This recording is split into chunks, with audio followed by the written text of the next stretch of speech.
Welcome to the first episode of my podcast, my new podcast. I did have an old podcast that I wasn't consistent with. So we're starting a new one. Yeah. And today's the first episode. The new title for this podcast is Good Vibes Only, which is a phrase that I love and live by, and I think will literally never go out of style. So, let's get started and right into it. Let's just get into today's topic. This is a really exciting topic for me, and I'm happy that you thought of it because it is something I want to talk about. Yeah, it just feels so natural to talk about this topic today. It does, yeah. Yeah, because I was like, okay, what is kind of the biggest thing in our life that's probably the most interesting thing that we would naturally just talk about, and that was the topic. Yeah, we probably shouldn't keep the audience in suspense though of what the topic is. Obviously, if they read the title, they'll know what it is.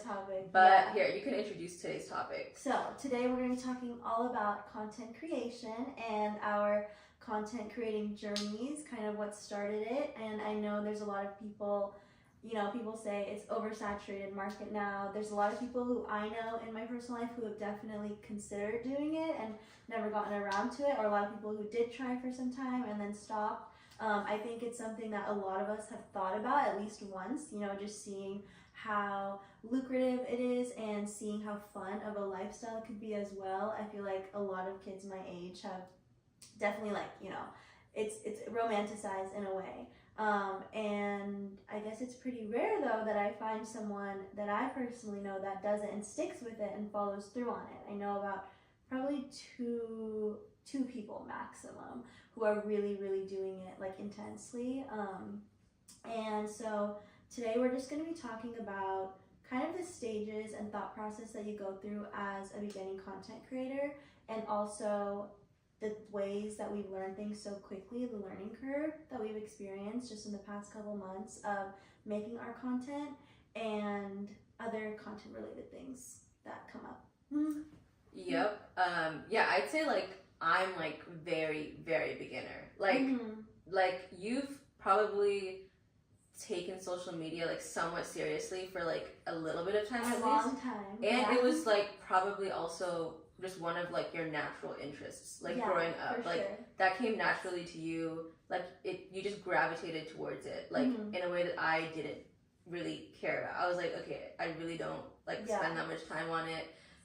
Never. So I grew up watching YouTube and beauty gurus, and I was part of the whole My Life is Ava, Bethany Moda clan, and then of course once TikTok became popular, I was never really super into TikTok or anything, but I was into just my own personal Instagram and having good photos. So I have been into that for probably 5 years now. But I would say the time where I really started getting good at it and figuring out how to get what I want with my content was probably, at least photo wise, was probably, I would say, my sophomore year of college. So about three years ago. Yeah, and actually it's funny because I got a new phone and I knew that was the one thing that I needed to have the outcome that I wanted, and I was yearning for this phone for so long, and the minute I got it, I started taking 20 times more photos because I always knew the problem was my phone. And do you remember what the phone was? I think it was the 12. I think the 11 to the 12 was a big jump, and I'm pretty sure it was the 12, but once I had gotten the 12 in November, I actually went to New York to visit you, and I didn't have the phone yet. I was going to get it, but Shivani, one of my good friends, Anton Davis, he literally gave me his phone to take on the trip with me so that I could get good photos on the trip, and then he took my phone and we switched the SIM cards and everything, and of course I got my photos on the trip and everything, but then when I came back from the trip, a little bit after that, I got my phone. But was that the Brooklyn Bridge photo shoot? No, that was on my birthday the year before. This was the time, I think I came in November and Thanksgiving break or something, my sophomore year. So you would have been, I don't know, 2 years out of college. Yeah, 2 years out of college. That sounds right. Yeah. Well, okay, let's start with why you want to do something like this. What motivates you to be a content creator? Let's just start there. So the reasons that I started are not the same reason why I'm continuing now. I would say that the reason I started was, it was just something that was influenced by the people I was watching. I wanted to be like them, and that was why I did it, was so that I could emulate them, like these beauty gurus, these other content creators, these influencers and stuff. And obviously because it's not like making content was like fun for me off the bat, because it was a difficult process to learn. But once I did learn it, it became a fun thing. I would say actually at the beginning it was very stressful trying to emulate them and trying to just figure out how to do it. Now the reasons why I continue doing it are totally different, and I view it completely different because also content has changed so much over the years. And I feel like, you know, before people used to make like really stupid vines, those were like what was like really popular on the internet. I think now content is used in businesses, it's used literally everywhere for so many things. And I would say like the modern person is going to TikTok or, you know, Pinterest to find an idea or a tutorial. They're not gonna go Google search it. So content has kind of just become like a search engine almost. And the reason why I do it now is because, one, it's a platform of expression for me to either talk about something I like or show something that I like. And two, I've noticed this recently as I've just put out more content. There's a lot less things in my life and about my personality that I have to translate to other people, because I already put so much of myself out there on the internet that I feel like the amount of times that people have came up to me and referred to an Instagram post, like a photo I put on my story, a TikTok I posted, or something like that, is countless numbers of times, to the point where it's like it's making my socializing easier because I don't have to translate who I am as much anymore, or at least that surface level of like things that interest me, because people just know, like if you know me and if you follow me, you know what I'm doing because I post so much of myself. And then I'm sure the reasons why I'll continue doing it will change, but I would say a big new reason as to the audience I'm trying to grab on TikTok right now is American-born Desi people. And I was never targeting like brown people specifically before, but I realized that is who's like gravitated towards me, and that's who my videos were getting pushed out to. So I was like, okay, if this is who's interested in my content, obviously I have something, you know, to offer them. And I specifically want to target the Telugu speaking, because we both speak Telugu, American kids who, you know, parents are immigrants, because those I would say are like the most relatable type of person to me, like in every regard, just culture, language, family structure, you know, even like fashion, looks, like makeup, all of that stuff. Like it's just, it makes sense. So do you feel like that's, I guess, like do you feel like social media reflects who you are, like your identity? Like, because I know a lot of people are like, okay, like Instagram is not reality, like social media is not real life, and there's only so much you can put on the internet about yourself, you know? Like, obviously you have all these qualities, and it takes a certain amount of like talent to translate that onto the internet, because people don't realize like how difficult that process actually is. So I would say that it does represent a subset of my identity. Obviously, I'm not going out on the internet and airing out every single thing about my life, but the things that you do see on the internet of me are actually me and actually things that I like. So they give, that's what I'm saying about it, kind of gives a good picture to people who don't really know me. Like I feel like now so previously you would have to sift through a crowd when there was no internet, right, and see who you get along with. Now it's like the internet is a filter, and if somebody finds me through the internet and they see, okay, she's Indian, she speaks Telugu, she's into fashion, she likes all of these things, she has this sense of humor, blah, blah, blah.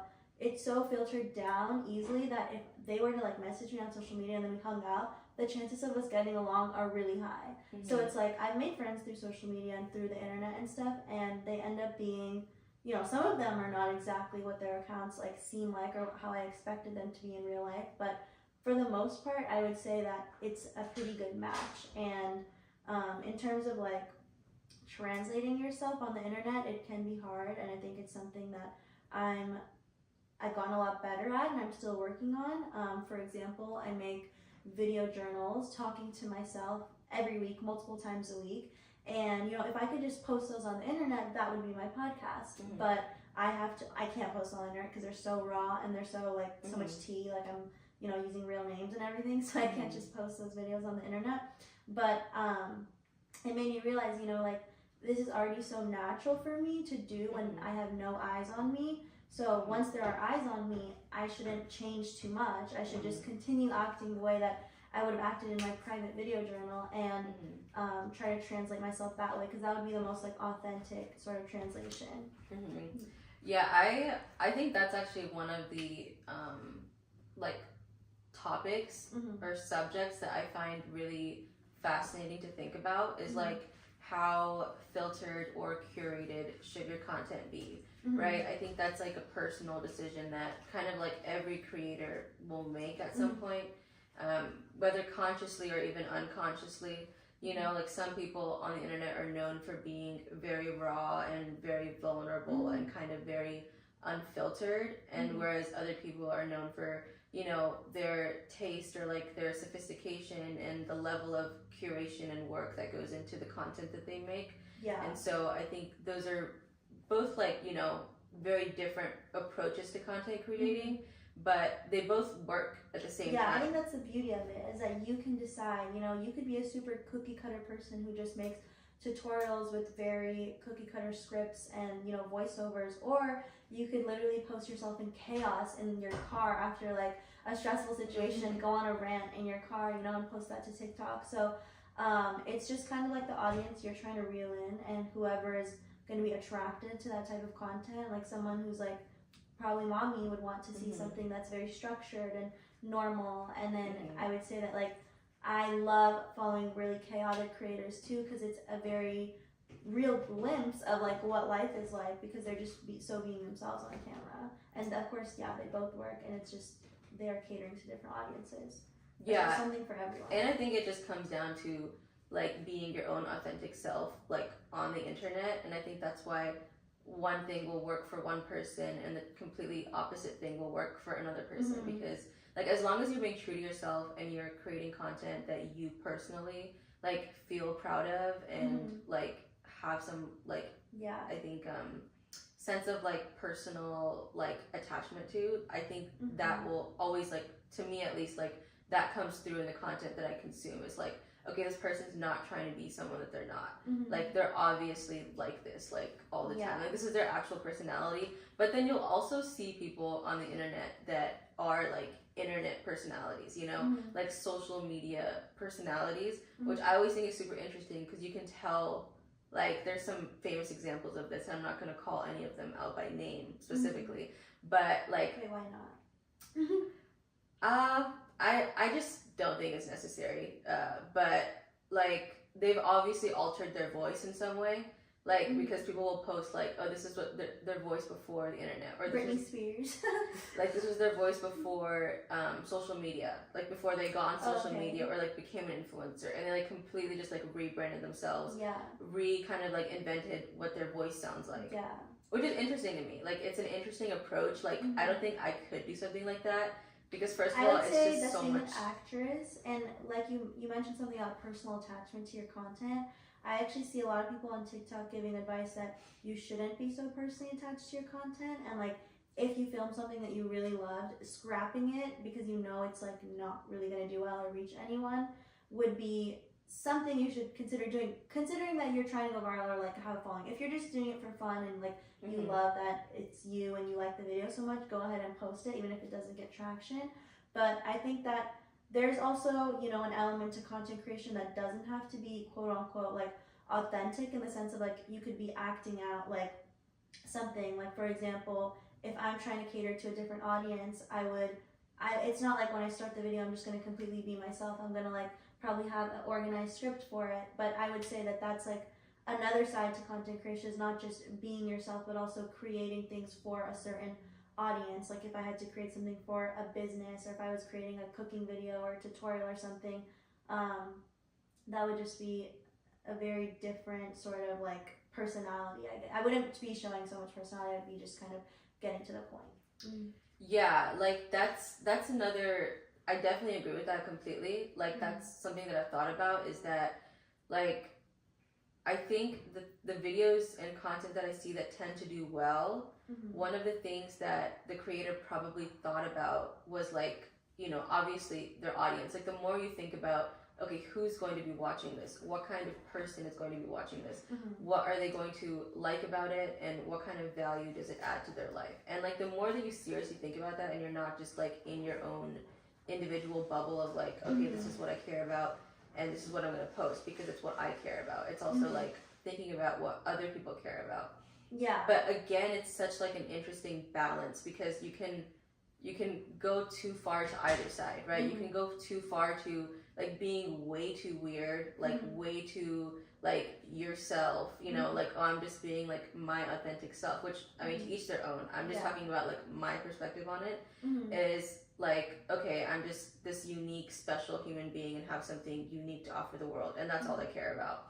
Right? You can be so wrapped up in your bubble, like nobody can relate to your content, like it's of no use to anybody. They're not entertained by it, they're not gaining any education or information from it, and so it's like, okay, like this doesn't work, right? And then the opposite side is like you only care about like what gets views and what the public thinks or what the audience wants, and then you start to like pander and you lose your like individuality and what makes you special. So that's such a fine balance between those two things, and that's kind of what we were talking about earlier, like where like the other approach we were talking about where it was like being like super raw and vulnerable versus being super like clean girl on or brand, like super just I don't even know what you call family friendly, like super like filtered, curated, like polished, like refined, I guess. So that those are like, I guess, kind of the two sides of the same thing. It just comes down to what you enjoy as well, because it's like I feel like if somebody offered me, like a script or something for a video and it was almost like an acting scene, like kind of like an ad or something like that, I think I enjoy just being a vessel for that expression no matter what, even if it's not like my personality in the video or if it's just something completely curated. I still think that things that are completely curated is still a creation. Like all advertisements and marketing campaigns and everything, those are still creations. All branding is a creation, so I still enjoy doing that. And so it just depends on like if you feel like you're not being yourself, or if you feel like, because it's like actors are not being themselves, but it's still like something that I think it could be compared to that in a way.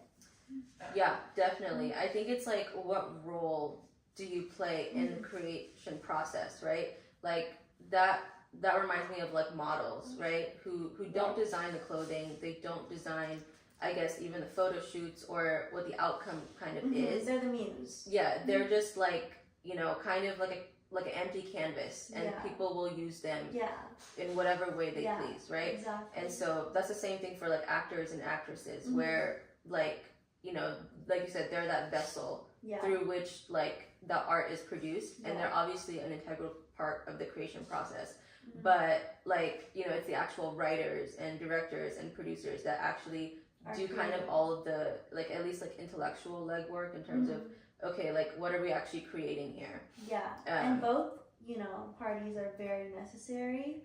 I would say like the back end and the one who's in front of the camera, they're both required, so it's just like there's some people who do better behind the camera kind of planning. They could be social media managers, or they could be like directors or something of that sort, and then there's the models who really just will kind of wear a bunch of different hats and can take any form that is desired.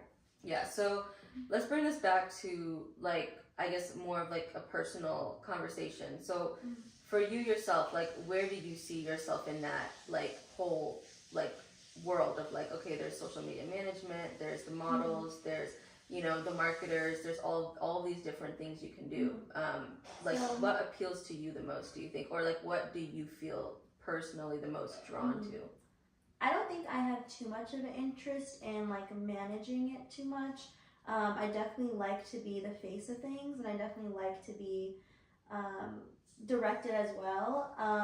For example, like Dan takes all of my photos, and in the beginning when he first started taking them a couple years ago, it would be all my kind of idea. I would tell him what to do, and I would have a certain vision. And now I've kind of given him the like freedom to suggest a lot more things to me, and I've become the model and he's become kind of the director, and it's the perfect match. It works out so well for both of us because he likes being behind the camera and I like being in front of it. And at one point I liked to be behind the camera and he liked to be in front of it. We both liked both ends, but then over time I realized, I thought I had such a passion for taking photos, and then I realized I probably don't. I just like having photos taken of me, because it's not like I'm even really so super into like photography or something like that. Like I do like taking photos, and he does like getting photos taken of him, but we realized which side we kind of teeter more towards, and now it's just become like this very beautiful balance of what it should be, and it works out really well. So I think through my relationship with him, I've figured out that I'm definitely the one in front of the camera. So what do you think it is about taking photos, or like you said, getting photos taken of you, that appeals to you so much? I think when I see a product at the end of just like what we've created, and me being able to take all these different forms, and the fact that no image or no video is ever the same ever, I love being the face of it and seeing that it was, I'm expressing something different. I'm part of the creative process of it, and I would just say it's so exciting to like see yourself as that person. Growing up, I watched a lot of like Bollywood actresses, I watched a lot of YouTubers, and I wanted to emulate them. Like I said, I wanted to be just like them. So, for example, today I did kind of a look-alike to Janvi Kapoor because somebody commented that I look like her. So I recreated her entire look, and I basically just did one of those like transformation videos. And it's fun for me to be the one, who is shifting forms and seeing the process of the outcome of that and all. It's super fun. So, like, that's really interesting, because I've heard a lot of stories of either like artists or singers or actresses who had like idols who like inspired them, to do what they do. It's like, oh, when they're younger, they read this magazine and they saw this specific person and they were like, I want to be just like that when they grow up. And they have that like vision, and then it eventually comes true later in their adult life because they put so much like intention into it. Yeah, exactly. And so I guess one question is like, were there any influences for you specifically that you can point to that you were like, okay, like this was a huge influence on me, and this is kind of where I was like, I had that kind of like light bulb moment, like, oh, this is like exactly what I want to do, like with my life, like this is where I see myself in the future, and stuff like that. So I think light bulb moments are not so realistic, and more so for like the point of storytelling. I would say that there's been a lot of different people who I've seen and I've wanted to emulate, and a few that stand out to me are Katrina Kaif. I would watch her movie every single day after school. When I was in 3rd grade, I would go home and watch the same Telugu movie over and over again. I was so in love with her beauty, her grace, just all her outfits, everything about her, and her dances, everything. There can't be another Katrina Kaif. In the same way, Aishwarya Rai, her beauty is like so mesmerizing that it's just like there's no, I don't know, it just has this sort of like effect on you that it's like, it's almost like godlike in a way. And those are two things. I mean, I think when I was younger, I definitely saw these like really, really beautiful women, and I was obviously so enthralled. I don't know if that's the right word. Like enthralled, captivated. Yeah, I was so captivated by them, and I wanted to be just like that. And also, I guess Bethany Moda as well. I'd watch her videos. A lot of like DIY girls, I'd watch their videos. And they are being real and just realistic people in real life, but they just had kind of very like cute and creative personalities, and they just enjoyed cute girly things. And I kind of ended up, I started off being a girly girl, even from a super young age, but I just kind of fell more and more and more into my femininity by watching all these super like feminine creators for the most part. Tana Mojo, I started watching her when I was 12 years old, and she was obviously super vulgar and super just out there, and kind of, she was something different to the YouTube space, but I appreciated her content so much because she was such like a pioneer to that type of raw, authentic content. And at the time, everyone was making family friendly content, and she was like the first like bold one, I think, to really gain traction and like be so unapologetically herself. And I've always been a fan of her, and of course she's had so many canceled moments and whatever, but I just think nobody could ever replace her ever. And I would say in the same way that I am like kind of in real life, like I can be rambunctious, obnoxious, kind of out of pocket, cancelable even. I definitely resonated with like her content for that reason as well. Oh yeah, her story times were like crazy, genuinely like revolutionary. Yeah, they were. Yeah, like I honestly didn't even watch that much YouTube at that point in time, but I feel like if it reached even me, it was like huge, like giant, you know? Mm-hmm. And I think there's something special about like the trailblazers of like the internet age, you know, because that's never gonna happen again, right? Like the rise of the internet and like internet culture has only been in the past, what, like 10, 15 years maybe? Yeah.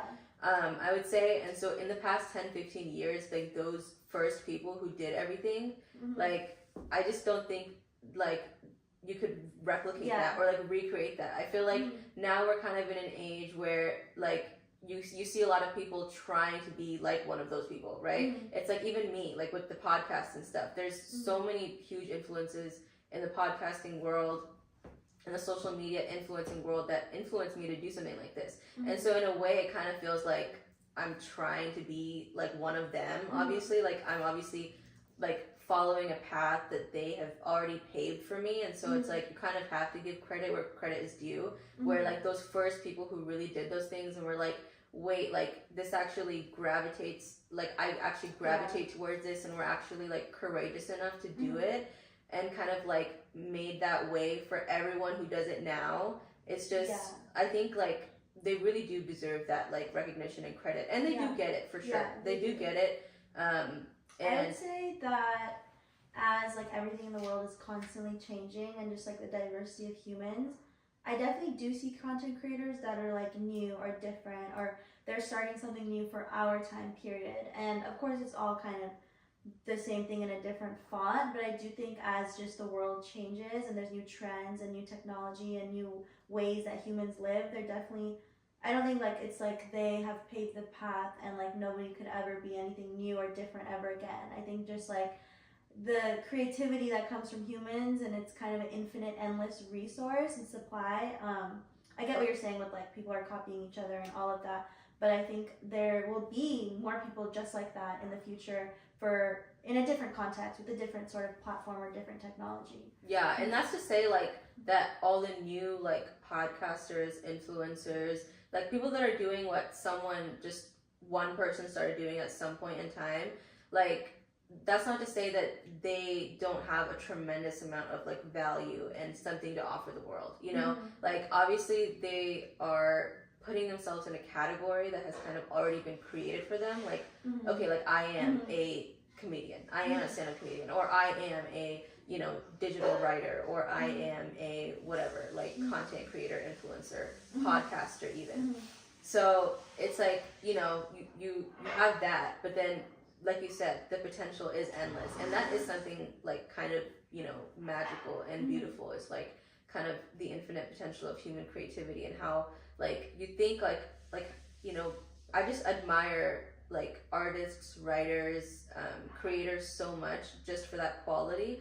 Is like you kind of get bored with life and you're kind of like, you know, I just don't know like what's the next thing that's actually gonna like grab my attention or captivate me, or like something that I haven't seen before. And you know, remarkably, like at least like every year, every couple of years, you'll see something and you'll be like, wow, like someone did that. People are doing things. Yeah, they created that. Like that's incredible. Yeah. So circling back to like, I guess you and your journey with content creation, like have you had specific idols you've looked up to, or like what are the reasons for you wanting to start content? Good question. Good question. I honestly feel like I could go in so many different directions with that question.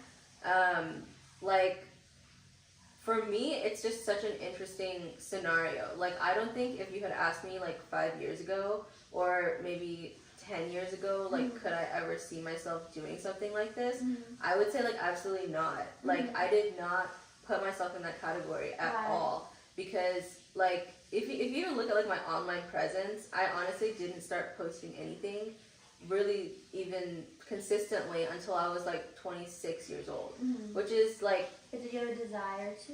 Not really. I didn't, like, for me, I'm a very goal-oriented person. I'm a very outcomes-oriented person. So I was like, okay, like, what did I get out of it? You know, I was like, I don't think I get innate enjoyment out of just doing it. But we should also talk about what I feel like we get out of it. Yeah, exactly. And so I was like, okay, I feel like I could live my life without social media. And there's also a lot of reasons, valid reasons, I think, to not be on social media and to kind of distance yourself from that.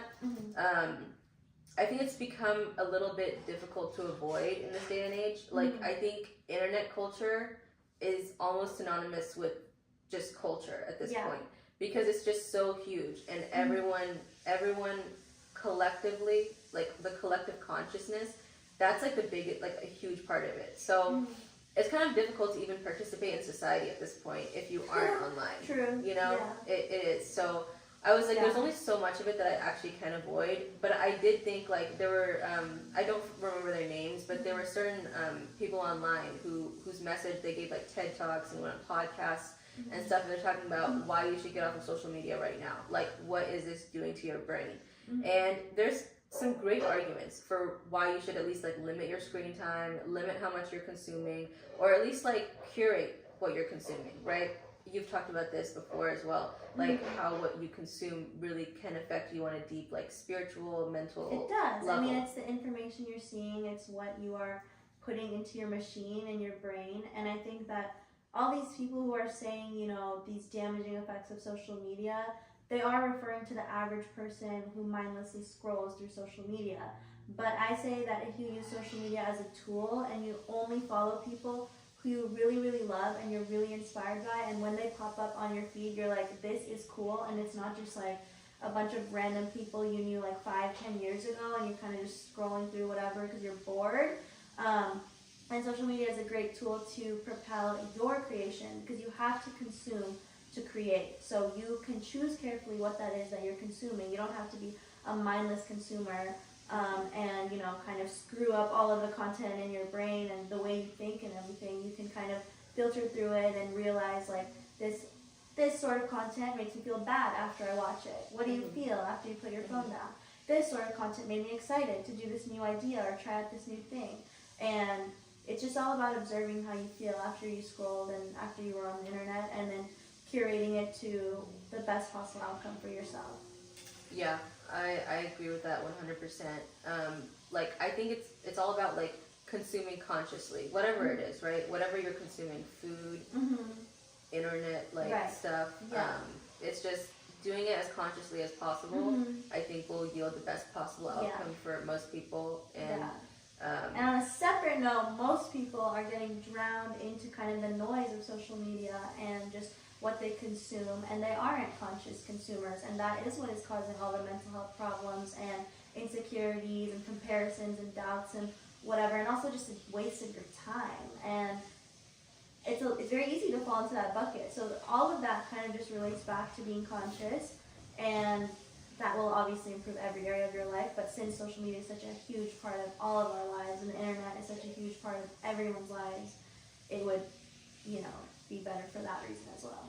Right. I'd say that's actually probably one of the things that actually motivated me the most in terms of why I wanted to start creating things for social media. Like, I think when that mindset shift happened for me and I realized how much consuming content was affecting my mental health, and I started like experimenting with what I like to call kind of like tech hygiene. I think other people call it that as well, like limiting my screen time, just putting my phone away completely, seeing like how that affects my mental health. It was like night and day.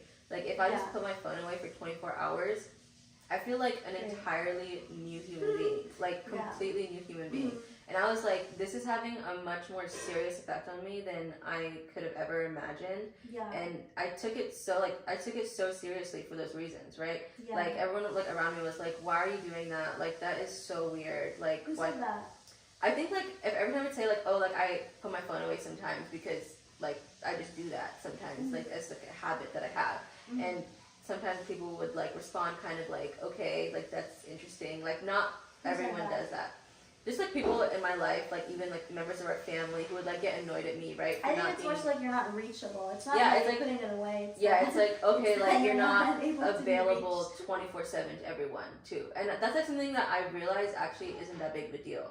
Like most people don't have any situation that are real urgencies or emergencies, right? Like if it was really an emergency, like they would get the help they need immediately. There's almost nothing that cannot wait for 24 hours, but a lot of people who don't have the habit of getting off of their phone. If I want to reach you and I need to know. But see, like that's like what you want, right? It's not like necessarily. No, it's what you want. So I can do something for you, and you're not answering. Then how am I supposed to? But just view it like you would view like someone that you work with in your business, right? Like if you work in a corporate setting, for example, right? Well, it's different for me because I live with you, so I actually need things. Request or something, right? And you request it from them. You expect to receive a response in 2 to 3 business days. Like that's just the rate at which like things get done, which is fine. Like you'll just pick it up when they get back to you, right? Like nobody like owes you an immediate response for anything, right? And so like that's that's my perspective. Even if it relates to you, I don't think it's necessary. I put my phone away for long periods of time and no negative consequences on my relationships, like my, whatever projects I'm working on. Like there's almost nothing that cannot wait at least 24 hours to be dealt with. And it's totally fine to deal with it then. But there is this kind of like fake sense of like urgency that people have. And I think that might actually be one of the reasons we have so much anxiety. Like people don't have the ability to just quiet their mind for a few minutes and like look at things clearly. Like this isn't actually that urgent and I don't need to feel this panicked or whatever, like, agitated or just like a high level of arousal about this fake thing that's on this metal, plastic screen on a metal device that I hold in my hand, right? Like it's not. I don't think it's necessarily a fake thing. It is a real thing, and it's a tool used to communicate. It's real, but it's just crazy that, and people may not realize this consciously, like how much of their emotions are affected by a piece of metal, right? Like how much it affects you emotionally, and mentally, just. Not even day to day, from moment to moment, hour to hour, right? Like you lose your phone, maybe it's like you can't find it for an hour, immediately you're anxious. So like anxiety is like a very serious feeling, right? Like that you have to address. But like something like this object should not be affecting you mentally or emotionally, but it does. And for most people, their emotional and mental health are completely entangled with this device. Yeah. And so I think it just depends how intertwined you are with your phone and how much of your life is on it and how much you need it to access things and communicate. And I think it's fair that if you can't access your phone, which has all of your sources of communication, all your contacts, and all of the things you regularly do, then you can't really go on about what you need to do. So it would make sense that it makes you anxious. I don't think it's like a fake tool or something. Like it's a vessel, it's a device that lets you access different parts of your life that you are now very, very, very intertwined with because you are a very modern sort of internet person. Yeah, so I think what it's done is it's basically, I think, increased the number of things that you have some kind of attachment to, right? Like before the digital age, we lived in an analog world, right? Where you only had maybe landlines or something. You didn't have a mobile cellular device. And so you knew what was important in life. You knew that the people in your life were important to you, right? Your responsibilities toward them were important to you. So when it concerned them, you could feel an anxiety or certain emotions if something happens to them or happens to you or your family, right? And so the attachment to that is completely normal, natural. I think it's okay, that's a given. But now you have this device and you're attached to all of these different things. You're attached to the number of followers you have on Instagram or how many likes your posts get. Well, that's really dumb. But or not just that, checking your messages and replying to messages and stuff. And so I think that's why, if you compare your brain in a world without something like that and you compare your brain to an environment like this, it's not like your brain has changed, it's the environment that has changed, and there's all these kind of new triggers that are able to trigger your anxiety and trigger you emotionally. And it makes sense that people in the modern world would have more of a challenge regulating themselves emotionally. It's not even our fault. Like, it's like we're fighting a losing battle sometimes. And there's ways around it. Obviously, it is, you know. Do not disturb. There's ways around it. But the whole point of this was that, you know, when I started noticing that, I would start practicing that.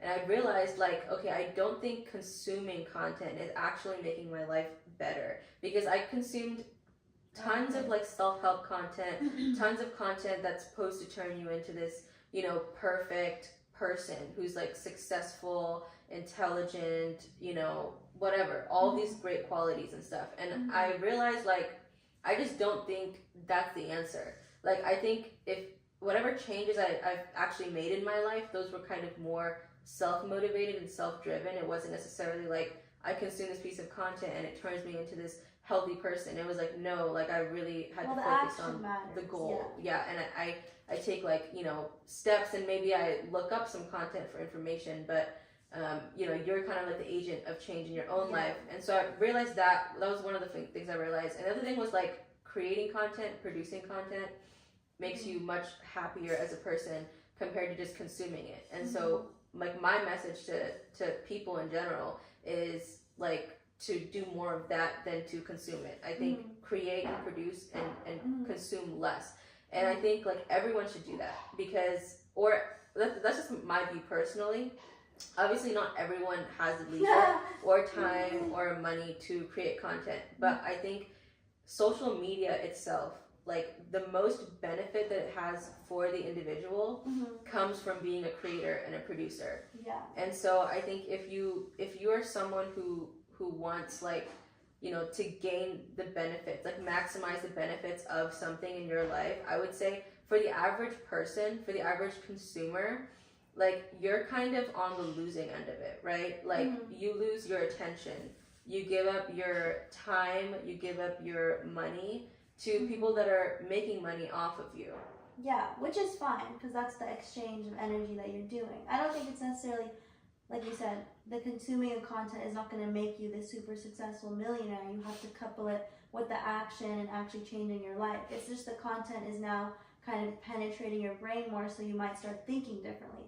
The only thing that content does is it really helps you think differently. Whatever you're consuming is going to make you think differently. So it's not like there's some sort of secret recipe of watching these self-help creators and you become this great person. You have to then take the next step to implement it for yourself in your life. And of course, that is what's going to be what creates the actual change. And there are people who fall into the trap of thinking, like, I'm really doing something with my life by kind of learning all these things, and none of them are really implementing it. And I think a lot of people have that sort of stagnation with execution, where they know everything, they know all the steps, but they just can't take that first step and actually do it because they want to know more and they want to figure out more. And I've fallen into that trap as well before. But I would say that that, like, if you are giving your time and your energy and your money to someone, there are also others who are giving it back to you, and it's like that's the exchange of just work and economy, and that's just how it works. So it's not necessarily a bad thing that you are losing as a consumer. Like, you don't have to be losing as a consumer. When I buy something and it makes me super happy, or when I watch a video and it gives me a great idea or gives me a good laugh, I think I gained something. I didn't lose anything I didn't lose my time or attention. Like, it was a fun or a happy way to spend my time. But then that just comes back to, like, who is it that you are giving that money to and that attention to? And I think when you are the one who is creating the content, like you said, everyone should be a creator rather than a consumer. I think that when you create it, it is super satisfying, and you should be both, you know, because that's the exchange of it. And I say that when you do create it, you kind of gain a sense of intelligence of kind of how it's created. So when you consume it, you're more understanding of how curated things can be, and you're not as susceptible to kind of like manipulation and stuff that content can do to you. So it makes you a smarter consumer by creating it. And I made a TikTok on that before. I don't think I posted it, it's in my drafts, but I said everyone should be creating content because it makes you a smarter consumer. Yeah, you should definitely post that one. That's a really, really excellent point, because, like the minute that you start creating even a simple 60-second video and you see everything that goes into creating that 60-second YouTube short, like I think that just peels off those like glasses or whatever they're called, like immediately. Like whatever illusion you've been under, it's so easy to see right through it the second that you start creating content, because you realize like everything is a production that's literally designed by someone to make you feel a particular way about something, right? Like that's the whole point. For like sure. that's what good content creators do, because they're able to evoke some kind of emotion in you through, you know, this medium, which is like, you know, their art basically. I think that not knowing the behind the scenes, like say as a child, right, I didn't realize that every single thing that was here in this world was placed by someone, or that somebody worked to, you know, create it. It was kind of like magical. It was, and I think having that air to it as well is a super magical thing to experience, because Robert Greene, he talks about this in The Art of Seduction, but I guess making things look effortless is the art. That is what the art is. And when you consume something that looks super effortless, and it makes you kind of believe in this like higher power, or this sort of like mystical being, or this like putting something on a pedestal, that it just kind of makes you dream and hope. And I think that's could also be an exciting feeling. But in the same sense, you know, realizing that things are curated, it does take away that childlike kind of like curiosity to all the magic and stuff, but it makes you a smarter person, I would say, and consumer. Yeah, totally. That was kind of unrelated, but I just thought, I was thinking about that the other day, of just like how unmagical things are when you realize the behind the scenes of it. Like I want to see something and just be like, yeah, that was just that, it just happened that way. That's just like something that just happens that way.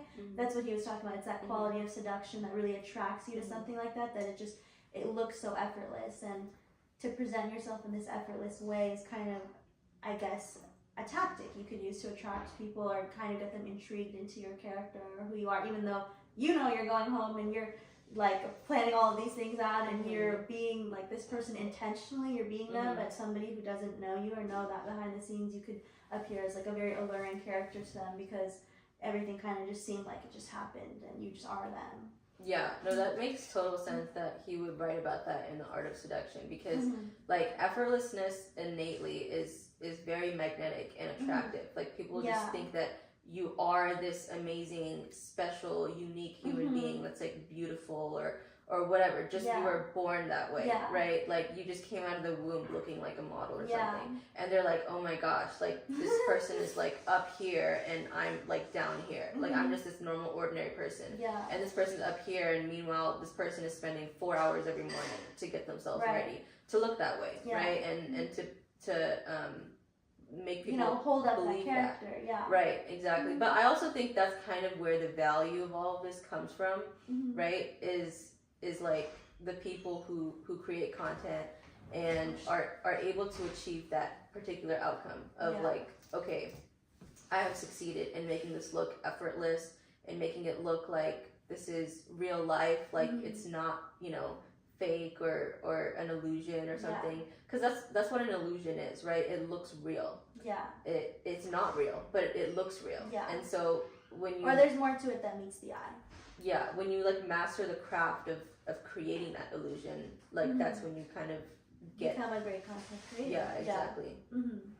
That's actually a good transition point into one of the other topics that we wanted to talk about today, which is like, what are things that we've already kind of learned in our content creating journeys, like tips and tricks and stuff like that, of like how to take good photos, good videos. How do you think good content gets made, in your opinion? I would say my learning curve was pretty fast, because I started kind of consistently making it about 2 or 3 months ago, and even after I would say 2 or 3 intense days of filming a lot, I realized like what works and how I need to present myself on camera versus like what I think I look like and what I think I'm doing. And it's just insane that you can learn it that fast, because I was waiting for the moment to just have that free time to graduate, be done with my school, and just finally like dedicate a lot of time to this. And the moment that I did, the learning curve was so quick, and it gives me a lot of hope. And I think I kept telling myself in my waiting period of not being able to create video content, but yearning to do it, that like, okay, in the same way that when I was younger and I learned how to take photos, because if you look at my photos back when I was in middle school or high school, and I was trying to like take photos a certain way, they just flopped, you know, they failed.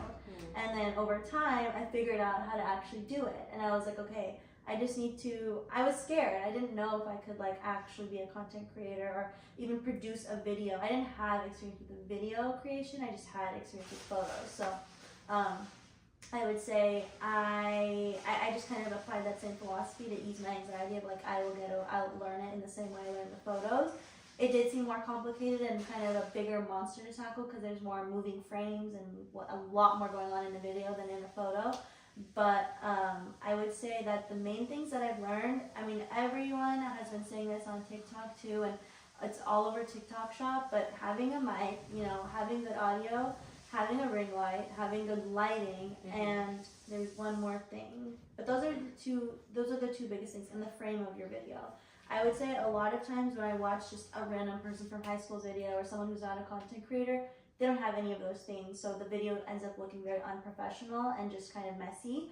And I think even just that setup within itself is half of the battle, more than half of the battle. Once you have the setup of the supplies and the technology, and you know, have that all in place, that structure, like the foundation of that, making the content is just so much more natural, and it's exciting, it's faster, it gets easier, you know. And I mean, it still takes like, you know, I know where my tripod is, I know where my mic is, blah, blah, blah. I could honestly probably film a TikTok in like within 10 minutes like I have before, or even less than that, 5 minutes maybe. Whereas before it would kind of take a lot more like planning, just because I was constantly figuring out the setup. So I would say once you figure out your setup, you're set. And you need to figure out with your space, whatever room, apartment, house you're living in, where you could film, what times of day you could film based on the sunlight and the lighting. And if there isn't sunlight, you know, if you have to film after work at like 7 p.m. or something, invest in a good ring light, because it's going to make the biggest difference to your video. It's going to make them actually watchable. And audio obviously is important. You always need to be, people need to hear you. And that's just what I know. It's crazy that it's like that simple of a formula to get a 10 times better of a video, but the same thing applies to an image, you know, like you move the angle a little bit here, you move it up, you get a better lighting. All of a sudden, so much better of a photo than like just mindlessly taking it and clicking it. Yeah, that's really great advice. When it comes to like the content of the video, like, do you have a process, or like how do you approach coming up with the script or the topic or whatever it is that you make videos about? Like, do they just come to you? Like, do they just pop in your brain and you're like, oh, it's a good idea, I'm gonna do that? Like, how do you think? I would say that, so what I usually do is I'll have like 10-20 minute session just scrolling through my feed, and if I see anything cool or interesting, I'll save it. Or if it's something that I even like the way that the creator had their frames in the video, or just like something, even if it's just the most smallest detail, I will take small pieces from every single creator that I really like, and I try to combine that. So that's how I kind of learned, or is through that emulation of, oh, okay, this person put their video further away and it had this effect, and I have been trying to achieve that. Like, I'll look at the video and try to figure that out. But as of like getting ideas and stuff, I have a notes app just running, you know, a list in my phone, and I just add to that whenever I get an idea. Sometimes my friends will send me ideas, or like I'll go through my feed and I'll just want to recreate something, recreate a trend. I'll write it down there so I don't forget. And I would say like the more that you do it, the more kind of random you can be with it. You don't need to be too like thinking about it too much, because every video is different, especially for the content that I plan on making in the future. And even now, like, they're all different, you know, they all are super different. The purpose of them is different. So it's like also just learning to be flexible while you're making the video too. If you're filming and something isn't working and you thought it would work, change it, or just, you know, figure it out right then and there. You're just going to learn through the experience. And I met this lady at the AI event that I went to last week, and she was kind of asking me like advice on like how to do it. Like, did you buy a course? Did you like how did you get into it? And I was like, I didn't buy any course. I just knew that this is something I wanted to do. Yeah. And the moment I graduated, I spent hours actually doing it and failing and making really bad videos. And looking back, even on the videos I made 2 or 3 months ago, it's insane to see the difference. So there's no workaround of the failing and the just doing it through experience. As with anything, just do it. Just have the video be bad. You don't have to post it. You might as well, but like if you're so embarrassed about it, you don't have to post it. And you'll learn through the doing. Exactly. I think that's really great. Like you kind of just did what was like intuitive to you and you learned by doing. I think that's the best way to learn by far. I don't think you learn things from courses. You learn things just through experience, like you said. Like trying something, it not working, and then switching gears. That's something I want to talk about a little bit deeper because like that's something that I'm starting to encounter, obviously, because I've only started probably in the last 2-3 weeks maybe, right? Like I'm very like newly whatever, completely new Super to this, new. like what is it called, like a newborn or whatever, fetus, yeah, exactly. And like dealing with the reality that what you create most likely in the beginning is gonna fail, like massively. Like you're gonna post something and you're gonna have to deal with the disappointment of like 0 comments or like 0 likes or 0 shares or whatever, you know. And so can you talk a little bit more about dealing with that? Because I think for all new creators, like a lot of people don't even start because they're so afraid of like embarrassing themselves on social media, and they don't realize like so many of the greatest creators today, like if you go back and look at their first videos, they were horrible, they were terrible, and they're still on the internet for everyone to see, which is great, I think. And like I would want like this to be on the internet for everyone to see when, you know, 10 years in advance in the future, when we've had like a great setup, we've upgraded our setup, like we're just like on another level with everything, right? Have our shit together. I think it's kind of nice and cute, I think, to look back and see the humble beginnings and stuff. It is, it shows the realness of it and the whole process of it.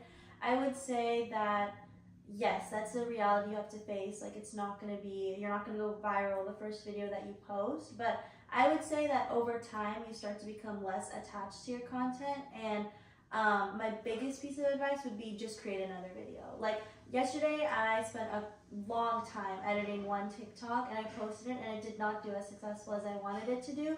And it's funny because a lot of people will say, oh my god, it's the videos that I put the least amount of effort into that like end up doing really well. And, you know, I was like kind of thinking like, what went wrong? I thought it was a good video, but instead of, you don't know how the algorithm is working that day or what other external factors or whatever it is. So I would say just keep on doing it until you find what works or you kind of have some sort of formula down. And I was thinking about it for like 5-10 minutes and I was like, wait, who cares? I'm just going to post another video and it's obviously going to do well. And like, so why do you like, I mean, it's pretty obvious, but like, why do you think it's so hard? That's like so hard to deal with for a lot of people, right? Like posting something and not getting the response that you want. You just feel like you're not good enough. I think it's because you know your potential and you know that you have something valuable to offer, but maybe you weren't able to translate it in the right way through your content, or maybe it didn't reach the right audience, which is sometimes not in your control. It's like the algorithm. And it could kind of just make you start to doubt yourself of, does anybody care about my content? Will anyone watch this? So once you start to get in your head about that, it's easy to kind of stop being consistent and just being like, oh, well, I haven't found success with it really. And it's also, you know, the sunken cost, right? You spent your time, your effort, your thoughts, your energy all into doing this thing, and you just didn't get the outcome that you wanted. It feels like a waste of time, but it's not. It's a learning lesson. Right, and it's so easy to spiral when you start having those thoughts in particular. And yeah, like content creating in itself is not an inexpensive thing to do. I think you have to be really privileged to have the leisure to do something like that. So true. Or just you're like insanely hardworking. Like you work a 9 to 5, you come home and you create content. Like after eating, and showering. I'm like, how do people have time for that? I don't know, but that is honestly one of like I follow a few people who do that, who work full time and then also create content. I think that's like they're just on another level in my personal opinion. And it is a place I want to see myself at in the future. Right now, since I'm starting off, it's definitely something I put a lot of energy and time into, and that's why I was waiting for the moment to have this very special period of my life where I am not tied to anything, just graduated from college. I have all day to film this if I wanted to, you know, and it's like this is a time for me to do that, but it is a privilege. But in the same sense, you know, I would say even the busiest seasons of my life, I would want to just create a simple video or something for the fun and the joy of it. And I think, you know, there's people who are doing it and they're even doing it more intensely than that. So it's not impossible, but yeah, creating content can feel sort of like I knew for a fact I couldn't do it in college my last year because I was so busy every day. I couldn't even take care of like fully what I needed to do, not on the screen, you know, and away from content. So I was like, it's an additional thing to add to my plate that would have kind of stressed me out more. And looking back, I'm really happy I didn't start it then. Like Dan was like, oh, you should have started this in college. And I was like, no, I probably wouldn't have gotten as good of grades. I wouldn't have like been out as much. I wouldn't have, because I was very focused on my physical surroundings in college. Like who is around me, who do I, you know, my friends, and I need to go to class and I need to go study and this and that. And I'm not like on my screen or like there wasn't a whole lot of time for that. Yeah. So, as much as I do wish I started earlier, everyone needs to figure out the season of their life where it makes the most sense for them to start it, and don't like overwhelm yourself. I was super kind of like yearning for it because it was something I knew I wanted to do for so long and I never got to execute it. But I would say just be patient, and obviously if that time isn't coming ever and a lot of time has passed, then you have to find a way to integrate it into your life, because there's never going to be the perfect time, but this was the most perfect time that I could thought of in like the near future. Yeah, I think that's a really good perspective to have. Like I myself, like recently have kind of been like thinking about it, and I was like, if I started this literally like 8 years ago, like when I was like 18, like imagine where I would be like right now. And that's like, I'm as someone who's just starting, it's like kind of like a waste of time to think about. But think about how where you'll be 8 years from now. Yeah, exactly. So I think about that, but then also like you said, like I think that's a really good perspective to have. Like you lived like your real life and like to the fullest, and you had a great college experience and a great high school experience, and like you wouldn't maybe have had that. I mean, you could probably have still had that, but still it's like there's so much to be thankful for, and so much that you still did that has value outside of just like content creating and gaining influence and social media clout and all of that stuff. So it's like I have to kind of look at my own life and be like, that applies to my life as well. Like, you know, it's not just followers and money and whatever, you know. So it's easy to get wrapped up in that, but I think what you have is a very good perspective. And the other thing I wanted to just mention, because I think it's just awesome, like in the 2-3 months that you've been creating, you've been remarkably consistent. Like I've said this to you like multiple times, just like how much I admire that. Like wow, like that's awesome. Like you know what you want, like you're just going for it, and you're not like backing away or like shying away from anything. Like you're just churning out content like one after another, and like it's awesome. Like it's great. Just the consistency is remarkable. So I think that's awesome. And if you have any like tips for people, like what do you think is the reason for you having been so consistent recently? Like you're not distracted. Like you know you do what you want to do. Like you still are social. You still have fun, but at the same time, like you work hard consistently. I would say that actually there has been periods in my life where I've tried to make content and I've stopped being consistent. So I think most people will end up going through that at some point or another, where they do it for a small period and they stop. For example, after my freshman year of college, I made a lot of TikToks in my room. Same situation, it was summer, I had nothing to do. I made a bunch of TikToks, and I wasn't really taking it. I was like 18 at the time, so I didn't really know what I was doing. My videos weren't really going off, and I was making a lot of them. But it wasn't like super strategic. I think I wasn't smart enough at the time to be like strategic about it. It was kind of just a desire I had.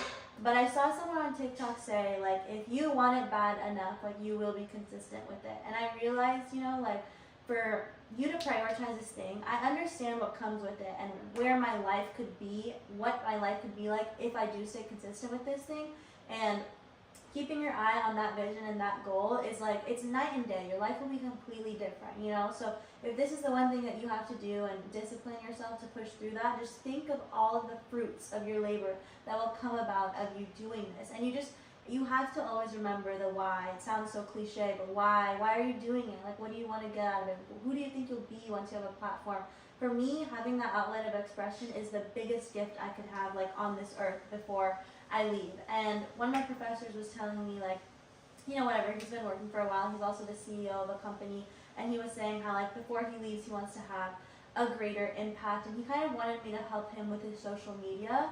And, you know, it's his desire was the same. He has all this knowledge, he has all these gifts to share with the world, but he doesn't have a platform to do it on. And I think just having that baseline platform, most content creators, that is their dream and that is their goal. And like realizing how different my life could be once I have that, it motivates me to stay consistent. But I would say another thing, a practical thing that helps you stay consistent is kind of just the setup. You know, once you know you have a setup, it's a lot easier to be consistent. When you're kind of dilly-dallying around and you make a video here or there and you don't have a stable, even like living environment or stable room to make it in, that's hard to be consistent. So getting all of those ducks in a row first, you know, allows you to be consistent for sure. But I would say it's all about your priority, and like I just block out time. I you know, plan it in advance. If I know I'm going to an event on Friday night and I know I have to get ready anyways, then I'm gonna make sure that 2 or 3 hours before I'm starting to think about the content I need to make so I can film, and I can kind of like, it's nice because you can start to kind of have it be coupled with your life where it works really well and it coincides with the events that you do and the places you go to, so you are just kind of naturally integrating it into your life, which feels really fun.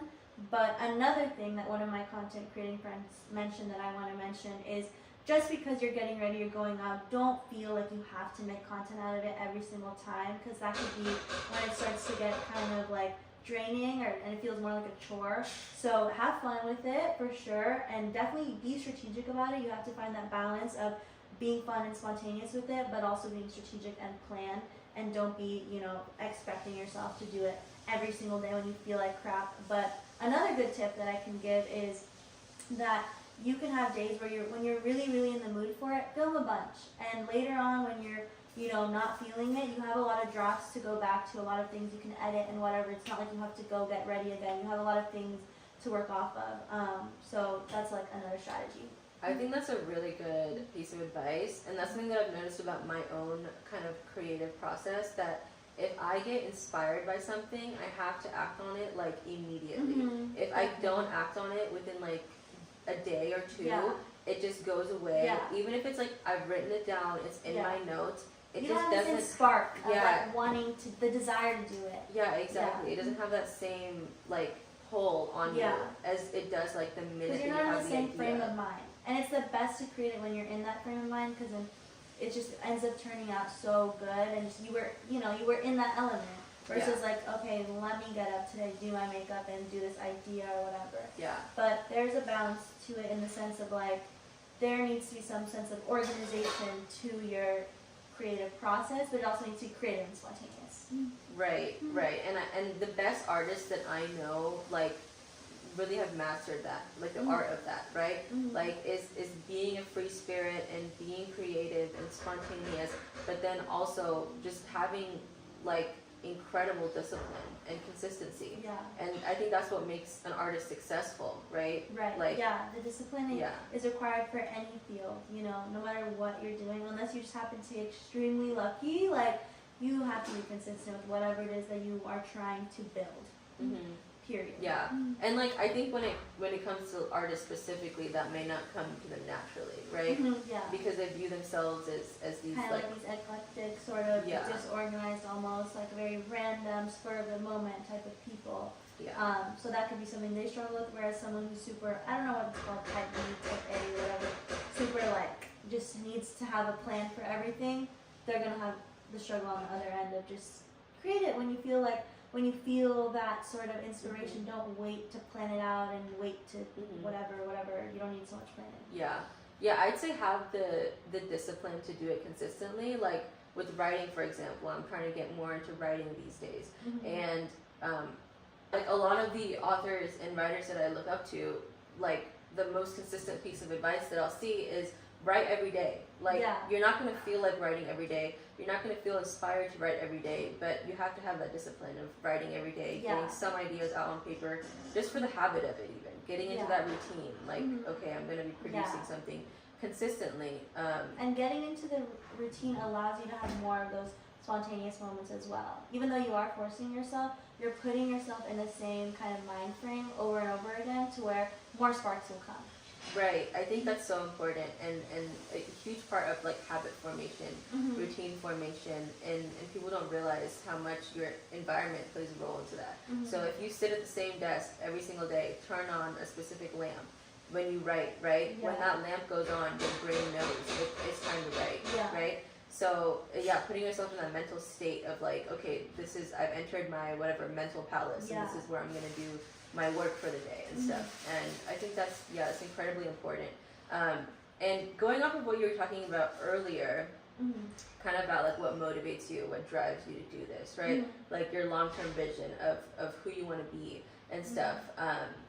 One of the questions I had was, where do you see yourself in 5 years? So I think 2 or 3 years ago, my desires for content were also different than now. I think now I definitely make a lot more lighthearted, kind of girly-ish, more shallow content, even you could say. But at the time when I was like reading a lot of spiritual books and philosophy and stuff, I wanted to be this sort of like change in mindset for people in the world. So I think throughout the different seasons of my life and whatever I'm feeling, it's definitely going to be different. I can't like pinpoint exactly what kind of brand I aim to have. I used to want to like change the world with these spiritual teachings and and now I don't have that same inclination to do anything for the world. So I think that it just depends on what era, where my life takes me and what I feel responsible for doing and what I feel really motivated to do. Right now I'm in kind of an era where I'm just having fun and I want to make fun content. Maybe, you know, a few years down the line, life will be more serious and I'll really want to talk about some deep, serious, hard, like things about life and help people out that way. But I would say in 5 years, I definitely want to have a podcast going or something where I can talk for a long time, because that's one of my passions. I have a lot to say. I love sharing what I have to say. Even in real life, you know, when people ask me a question about anything personal, of just help or advice or whatever, I'll go on and on and on and on. And if I can help them, I'll direct them to someone who I know can help them, because I just really enjoy doing that, and that content is a great vessel to do that through.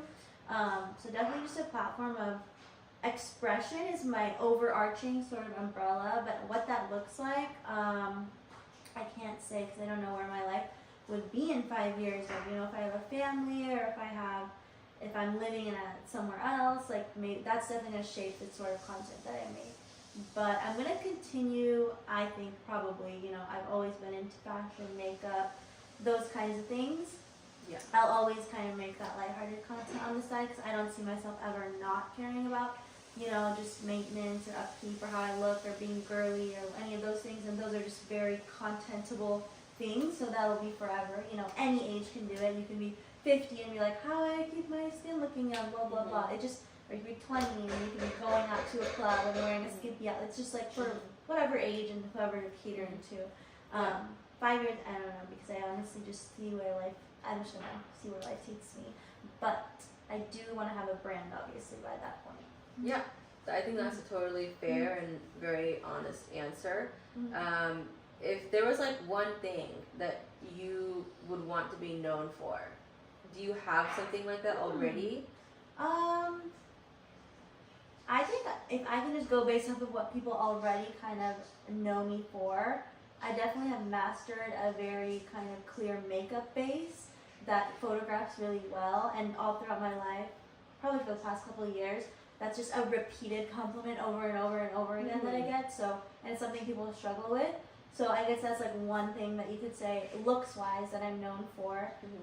Personality-wise, I would say I'm just known for being kind of like out of pocket and a little bit random and a little bit not like, I don't know, I don't have a word to describe, but I would say people who really know me, or even just, I can even think back to like elementary school, middle school, like the comments that people would make to me have always been that way, and even my context in this family and who I am, and you know, it's so easy to kind of see my personality in that sense. And I don't really think I would be making super controversial like content anytime soon. I think it's kind of more of like a, just you have to know me to know that side of me. Maybe it will get shown at some point on the internet.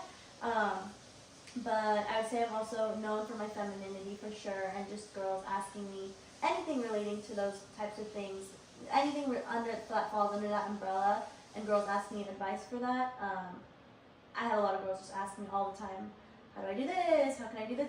Whatever, something relating to like I was saying this to my friend the other day, like people asking me how to take photos, like where to shop, where to find certain things, how to do their makeup, things like that. So I think in that regard, I already feel like a mini influencer, because I'm always helping people. I'm always giving them advice on how they can achieve this certain look or do this certain thing or whatever it is. Yeah, that is so interesting. Because that's something that I definitely feel like I struggle with. Like really tapping into my feminine side and being perceived as feminine. And so what do you this is kind of like not really one of the topics of this podcast, but it's just an interesting topic that I wanted to ask you for like my own personal benefit. Like what do you think are the secrets to that? Like how does one like present themselves as more feminine, or they want to be perceived as like more feminine, or tapped into their whatever divine feminine power or whatever, you know? I would say this is actually super funny, because people that know me really well, for example, like Shireen or someone like that, or even Dan, nobody that knows me super, super well defines me as extremely girly, because I'm not. Like, of course I appear that way on the outside, but I am a Leo. That is a masculine sign. I also grew up being pretty hyper independent, so my actual personality is not like a super duper girly. Like it can be. It definitely. I also have to balance my masculine and feminine energy, because there's periods in my life where I've been way more masculine energy wise. Obviously, I'm always gonna look like a girl because I've always worn, you know, girly things. But half of it just shows that half of it comes from actually just what you wear and how you present yourself, and that already helps you tap into your feminine energy, because even just taking the time to care and think about it and give yourself that attention is like a feminine quality of just feeling pleasure and feeling good. So that's already half of it, which is a shallow thing, but it works. It definitely works. And I would say, like, just don't overthink too much about it. Like, you are born whatever gender you are born, and you're going to express yourself in whatever way. Like, if you are a girl and you're gravitated to super girly things, like, then it will just show, you know? And I don't view you as someone who's non-feminine or who doesn't like those things. Like, I can tell you appreciate a good look, a good makeup look, a celebrity like look, or someone, whatever. Is it the first thing you care about or see? Probably not, because maybe you have other interests or something. But I think just you appreciate beauty, obviously, and that's a very feminine trait to have. But just don't label yourself as someone who like isn't feminine. If you're trying to be feminine, just be naturally, you know, a girl. And of course, it's not even really more so about doing something. It's more so removing the overly masculine side that you may feel like you are tapped into too often of the time. Because obviously, every woman in this world needs to have their masculine side to protect themselves and be safe and just make a living for themselves and everything.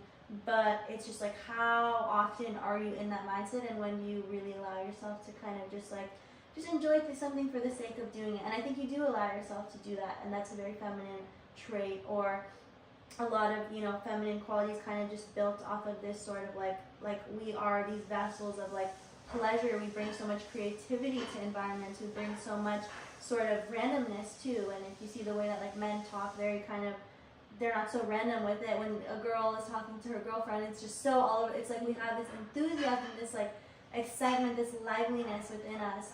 So just tapping more into that, and not being so serious like a male or whatever. I mean, obviously guys are super funny and whatever, but I would say just even the biggest thing. I mean, I guess I could ask you, like, when do you feel more feminine? What is it that you're doing? I could even be just talking to a guy, because relative to them you are more feminine, and that can help you tap into your feminine energy. But do you feel like there are certain things you've done that make you feel more feminine? And why do you kind of perceive yourself as someone who isn't very feminine? Good question. That's a good question. I think like what you said earlier, that's actually like very true and kind of applies to my own life. Like recently, I've been like getting ready more often, and I think like for the last year or 2 years, probably. Maybe even 3 years. Like, maybe even 10. let's be honest. Yeah. Like, let's just be real and honest about everything. Yeah. Like, I think I probably looked homeless probably 95% of the time. Yeah. Most days. Like, Yeah. I did not put myself together. Yeah. The most that I would do is my skincare every day. That's it. And Yeah. I think it was kind of like hard for me personally, because it was like, okay, I'm so busy all the time that I don't feel like I have the time to take care of myself. Yeah. And so it wasn't that I wanted to look that way. Yeah. It was more so like out of efficiency and practicality. Yeah, like out of feeling like I kind of had to. Yeah. And so well, I would say with that, just to show you what's possible, Arti does her makeup every day. She's in med school, and she's always kind of been this person who feels great when they look good, and she spends 10 minutes doing it. So it's not even really about the time that it takes to do it, because skincare is great, you know, it doesn't take too long, but even just putting on a little bit of blush, or just doing your hair or something for 10 minutes, or choosing an outfit for 10 minutes the night before, there's definitely different eras of your life, you know, where you'll have to not care so much about those things. And I would say for me, in my busiest eras, yeah, it's not a priority for me. I'll go to class looking homeless or whatever. And if I really do want to do it, you know, I'll do it in a very low effort way. Like, I'll just not think too much about doing something extravagant. So there's always low effort ways to do it to still feel 10% better, 20% better.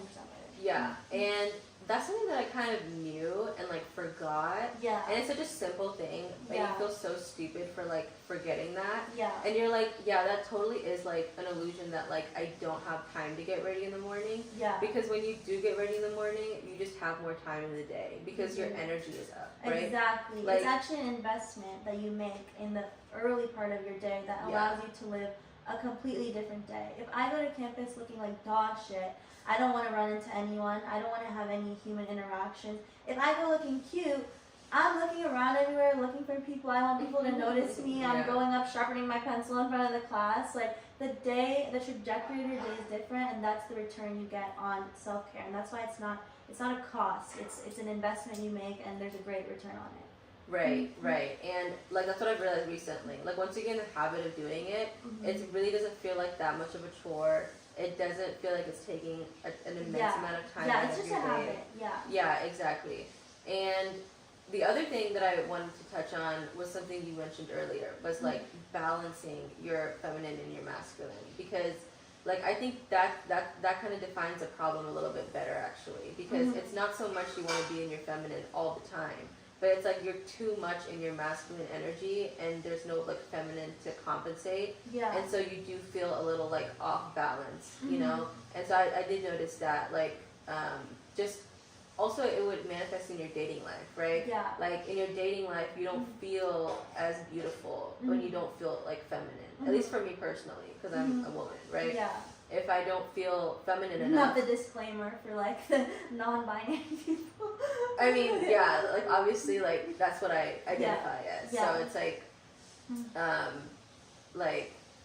so in my dating life, I don't feel as confident, as like forthcoming, as open if I don't feel like more in my feminine power. And also there's it's not like something you really attract to yourself in a super masculine stage of your life. Or I mean, it's weird to put these labels, but it's like, I know the eras of my life where I wasn't looking at men at all. I was very locked into what I was doing.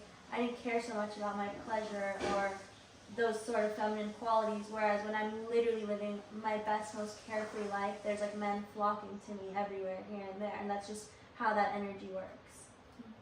Yeah, that's so interesting. And with the whole like male attention thing, like I think that's kind of like why people are interested in it, kind of, right? Like tapping into their feminine for power, sure. That is activating a huge motivation for their people, feminine energy. Yeah. And like for me personally, like I would say that it's a pretty big insecurity, right? Because if I go out to like a bar or a club, which I probably avoid, then this is like probably one of the reasons why is like you'll see people who it's so effortless for them to seem like they're in their feminine energy, feminine power.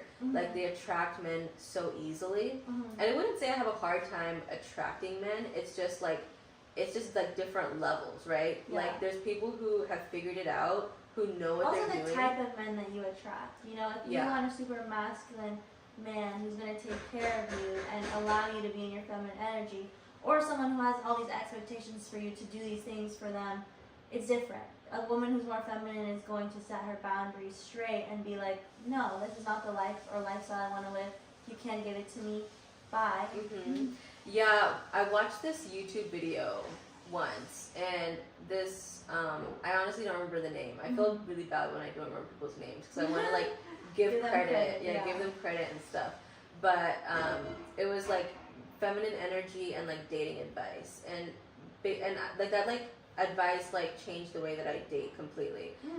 And basically she was saying, like, one of the most feminine things you could do is sit back and just watch. You know, like, watch what the guy does. Like, don't say anything. Don't, like, intervene. Don't try to, like, manipulate the situation to be any specific way. Just sit back, observe, and, like... enjoy the ride. If they like you, they're, of course, going to pursue you. What is there for you to control or do? Yeah, there's nothing to control. Like, all you have to do is evaluate, like, does this work for me or not? And if it doesn't work for you, you're on your way, you're on to the next thing, right? True. And I think when you don't have that advice or, like, that awareness, you do get, like, caught up in controlling things or for sure. There's a lot of women that do that, and of course it's not pleasurable to anyone, not the guy nor the girl, but it's just driving the girl crazy, and she's it's just not an ideal situation. Yeah, the last thing that I'll say about this topic is that I think your emotions are always a good gauge for whether you're on the right track or not, right? And so when you're in that space, like they could also be. At least for me personally, with most things in life, like if it makes me feel good, I'm probably on the right track. Yeah. And feel good is like a very nuanced phrase. Yeah. Like it's not like feel good means like the hit of dopamine that you get when you watch TV or eat junk food. I'm on the right track. I feel so great after like, taking 9 shots. Yeah, exactly. Like, oh, I feel amazing right now. That must mean I'm on the right track. Yeah. Like, obviously, that's not what I mean when I say if you feel good. It's like that feeling of like wellness and like contentment and like peace. You know, that's what I mean more so. Yeah. Like, it's like the serotonin versus dopamine thing, right? Yeah. And so when you are in that space where you are being controlling, right? Where you are anxious and insecure constantly. You wake up and you're panicked about something, right? You're checking their Instagram, or you're looking at who they're following, or whose picture did they like. You have a weird intuition they did something, Yeah, and obviously, immediately, that doesn't feel good, right? Like, it's not fun to be that person. It's not fun to be that woman, right? So, it's not. That's probably a good sign. You look like a clown. It is understandable. Like, I have empathy for people who fall into those spaces, and who knows, like, anybody could at any point in their time just, you know, maybe have a weak moment or so, but yeah, like, you know, immediately this does not feel very good. And so I must not be doing something correctly right now. True.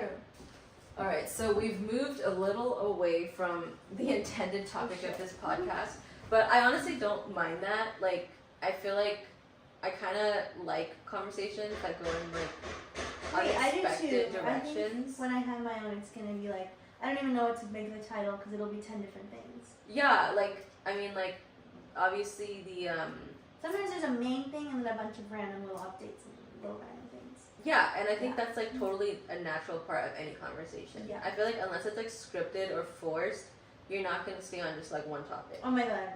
Yeah, talk about literally any conversation you have with your fucking friends. It's like never 30 seconds later, you're not even talking about the same thing you were actually starting the conversation for. Yeah, exactly. And like, that's why, like, when people ask me, like, oh, like, what is your podcast about? Shut the hell up. That's what it's about. Like, why don't you just go watch it and see?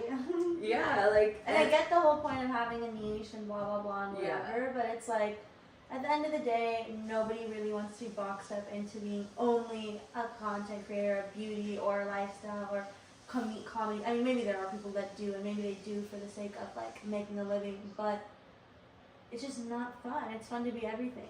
Yeah, and like this podcast is like 100% a passion project, and it's like as much for me as it is for other people. Yeah. Obviously, like take the public and audience into account. Like I wouldn't be posting this on the internet for other people to see if that wasn't a part of it and a big part of it.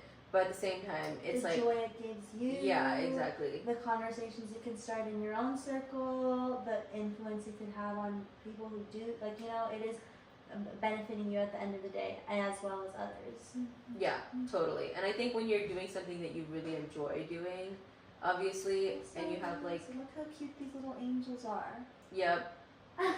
That decoration was Sahiti's. Oh my god, I had this in my college room my sophomore year, and oh my god, it's just the cutest thing in the world. They're just, one of them is kissing the other on the cheek. It's just so cute.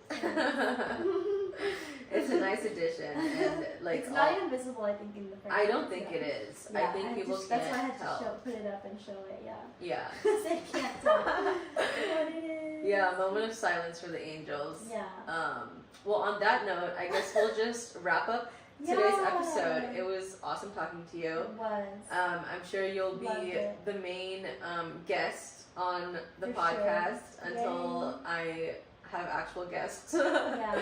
But also, I love it. Like, I mean, there's nothing we can't talk about, and we do have, we already know, each other pretty well. So it's like. No, we just met yesterday, actually. Yeah.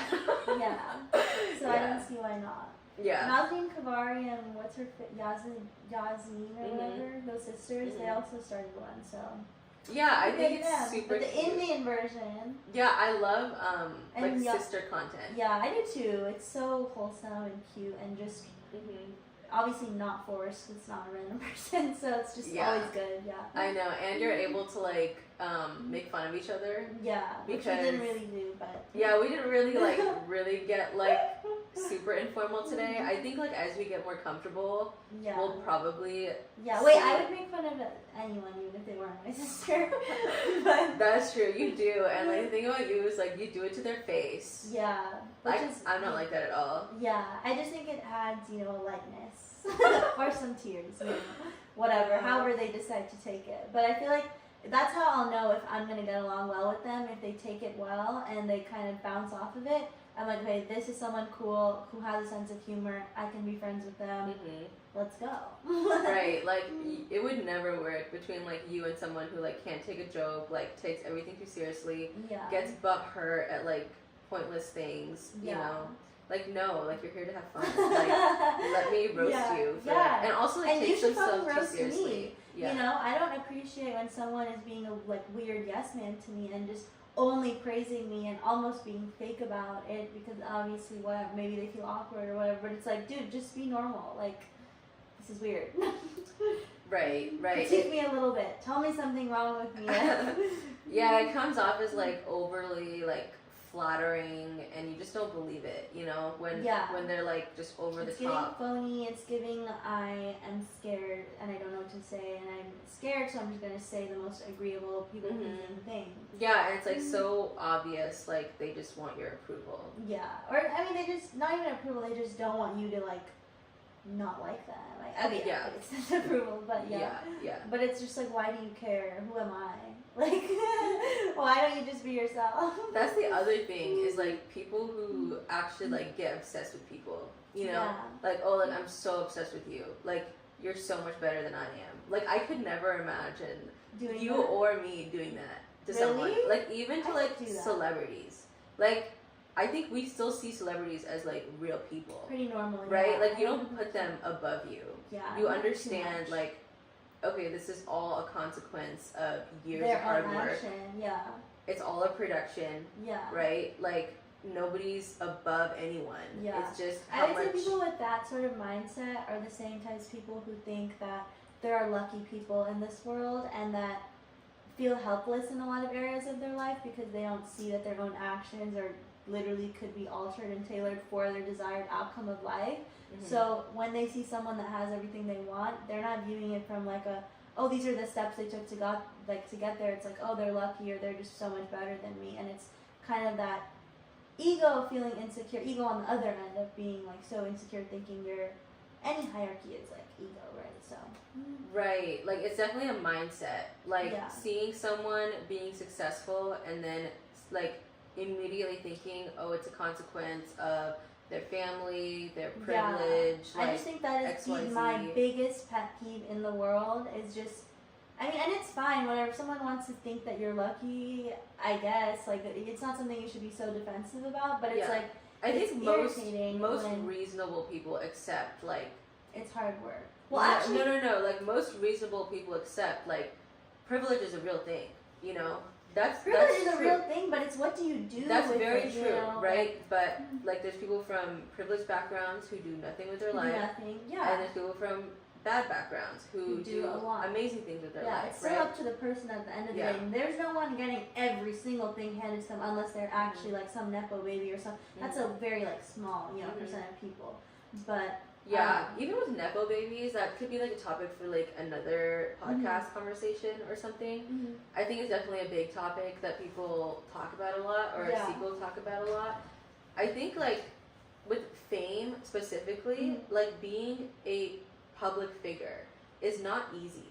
Like it's never been easy. It's not easy at all. I don't know. A lot of people can't do it, and I think. One of my friends, Kaya, she always says this. Her like pet peeve is when people say like, "Oh, why does she deserve that fame?" Like for example, Addison Rae or something, who like when her TikToks first started blowing up and people were like, "Why are we making this girl famous?" Blah blah blah. It's like, don't fucking say that about anyone who has a platform and who has people watching them. Like they earned something, you know, they're gaining some approval in some sense, and it's like you can't be them. So don't be mad that even if it seems so effortless. She's a freaking dancer. She's like talented. She makes TikTok dances, whatever. She's been doing like tumbling and whatever else for so many years of her life. She has something to show, you know, and it's just like you're discrediting her because you think that the outcome of how many views she's getting for what she's doing is like so imbalanced, which that could be true to an extent, but why would you discredit someone else's success and just be like they don't deserve that fame or blah blah blah? Like don't say that. It's just so irritating. No, I totally agree, and I feel like I kind of had the tendency to think like those people until like you kind of like clarified that to me because I didn't see like, okay, why is this girl famous? Like I genuinely didn't understand it, and then you explained it to me because you knew more about her. Like you actually like followed I'm the biggest Addison stan. I love Addison Rae. Oh my god. Like you actually like her and Kylie Jenner. Like you changed my mind about both of them. And we'll talk about that on another episode. But when you asked me who my idols were, I forgot to mention Kylie Jenner. She was always someone whose style and just everything I adored. She was such a cute, adorable person on the internet who showed her personality in her younger like years, and then now she's an amazing mom. And I just always like loved her makeup looks, her outfit. Like I just loved so many things about her. She's definitely a huge influence for you. Yeah, for sure. And yeah, like with the whole Addison Rae thing, like I think you could take another girl who is just as pretty, has just as nice of a body, has just as much youth, all of those things that people think make her famous, right? And has 0 followers, like 100 followers, right? Like you don't just build something like that because you're pretty or you're young. Like there's you don't. It's not, that's a millions of pretty young girls. females. Yeah, exactly. And it's stupid to like I think even my content creating friend, her boyfriend's friends were saying something about how her making content is so easy, or her getting things in life is so easy because she's beautiful or whatever. And it's just like that's another thing that I wanted to tie into earlier when we were talking about those people who feel helpless and they feel like they credit everything to luck. People who are more attractive and who are more beautiful, like a therapist on TikTok was talking about her more beautiful clients and that they actually have a very similar pattern of problems. And it's kind of this like feeling of, I guess like they have to sometimes overprove themselves or work harder because people think things come easier to them. And then obviously just like the concept of jealousy and blah, blah, blah, and whatever else comes with it. But it's not, I don't want to sound like, okay, being pretty is so hard, being a conventionally attractive person is so hard. But it's like there are still things that come with it that are not pleasurable. And obviously you would rather, you know, be that. But it's like, it's don't. There's a good and bad to everything. Same thing with a celebrity, like you said. Like celebrities go through so much of a hard time with different things and different battles that no fucking normal person would ever have to deal with. Like nothing is all sunshine and rainbows on any end. So being like recognizing that, I think is just a step towards like maturity. Right. And I had something I was gonna say. Yeah, like beauty is obviously like. Oh yeah, there's a bunch of beautiful girls. What are you doing with it? You know, I didn't even know Addison's personality, but when I saw her videos, like she just seems so bubbly and smiley and happy and cute. And it's just like not everyone can come on camera and do that. So. Oh, that's so hard. I still struggle with that so much. Yeah. I think because you've been making TikToks consistently for the last 3 months, you have that down so much, right? Thanks. And also like. I just don't know if it's my personality. I don't know if I would ever, like, I feel like I'm the kind of person who can't fake emotion. Like, I can't feign excitement or happiness if I'm not actually excited or happy, right? Like, maybe try acting in front of the mirror. I mean, okay, for example, this morning, my face was kind of stiff. I had just woken up. I wasn't smiling too much because of whatever, I was tired. I was trying to film a video downstairs. When my facial, like, muscles aren't moving a lot, it's harder to film it. So there's definitely times where I feel like I can't be super expressive on camera because like I'm just in this like weird stagnated period where I'm filming or I just woke up or I'm tired or whatever it is, but I can get into it. I can fake smile, not on camera or whatever, but I can like literally, I said this in one of my get ready with me's, before I take photos, like have a photo shoot, I have to move my facial muscles a lot because I need them to be very loose. And if I didn't have a lot of expression on my face, say I was just doing work for the past like 3 hours, and I was just looking at something, I didn't have make a lot of facial expressions, that's not going to be great for me to take photos right after that unless I like get them all moving and flexible again. Yeah, that's a really good tip. I actually have never thought about that before. Yeah, while you're doing your makeup, I forget it sometimes too, and I'm like, oh shoot. Because when I'm doing my makeup, I don't make a lot of faces because I'm obviously very locked into whatever stuff I'm doing. But then I'm like, oh my god, let me like make some really weird faces in the mirror because I need to get everything and just like flowing and moving. And yeah, even if you're, I think this kind of comes back to the kind of like do before you be. And it's like, maybe if you just do it, maybe if you just broke out into a dance in your room, even though you're not feeling it, maybe when you leave your room, you'll be a little looser or something. Right, yeah, we've talked about that off camera before. Like how sometimes like people wait for feelings to act, and in reality a lot of what psychology and neuroscience, all the research is showing, quantum physics. I just heard it on TED Talk actually, but this lady was just talking about how like body language dictates your emotions, like subsequent emotions, right? Like that's why people will hold like power poses or something. Indian men, they like sit around in a circle and just fake laugh with their belly somewhere in India, and it's like when you laugh, it just kind of incites something within your body, even though there's nothing funny, and it just, you have a better day. Right, exactly. Like people think it's like actions like, you know, come after feelings, when it's actually sometimes the other way around. Yeah, you can make up something, you gotta think about something to be happy about and then do it, and then I'm sure you'll attract better into your life. Yeah, and there's also that thing, like if you just smile in the mirror for like 8 seconds or something, or like 10 seconds, and you're like depressed, you start feeling happier. Yeah, that's true. That's true. Yeah, there's stuff like that. There's shit you can do. Wow, our bodies are so cool. There's just so many solutions to so many of the problems we have, and things you can do to ease, I guess, all of your issues.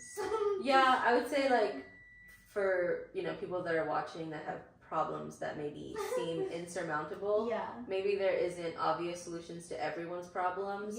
I'd say you know, a lot of the like, you know, little problems that we have in our brains here and there, like you can make little mindset shifts, perception shifts, and that'll help and stuff. And it's a huge work in progress. It could take years, but it's like it all adds up, and there's always a way to be doing what's on the right side of it. You could be doing yoga, meditating, smiling in the mirror for 8 seconds, whatever it is, and all of those things are going to make you can eat better, you can exercise. Those are all going to be things that they're not going to make things better. You know, they are for sure.